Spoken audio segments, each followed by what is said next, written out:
दिनमा 10,000 पाइला नै किन त? विज्ञानले के भन्छ? धेरैलाई लाग्न सक्छ यो कुनै डाक्टर वा साइन्टिस्टले रिसर्च गरेर निकालेको नम्बर हो। तर यसको वास्तविकता भने निकै रोचक छ।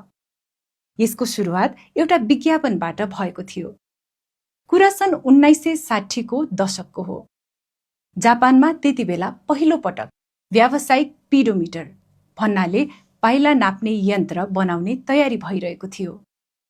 एउटा कम्पनीले त्यसको नाम राख्यो म्यान्पो केही, अर्थात् म्यान्पो भन्नाले 10,000, केही भन्नाले मिटर।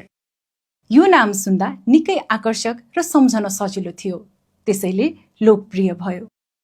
समय पनि निकै उपयुक्त थियो। सन् 1964 मा टोकियो ओलम्पिक भर्खरै सकिएको थियो। मानिसहरूमा स्वास्थ्य र फिटनेस प्रति निकै ठूलो लहर चलेको थियो।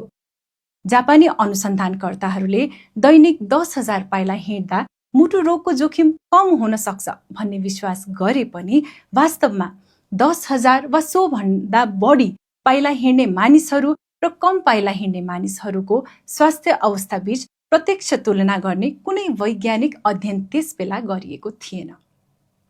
यो संख्या शुद्ध रूपमा विज्ञानमा आधारित भएर होइन, बरु एउटा सामान बेच्ने मार्केटिङ क्याम्पेनको रूपमा जन्मिएको थियो। पछि बिस्तारै यो 10,000 स्टेप्स च्यालेन्जको रूपमा विश्वभर फैलियो र आज हाम्रा सबै स्मार्ट वाच र मोबाइल एपमा यसले स्थान जमाएको छ।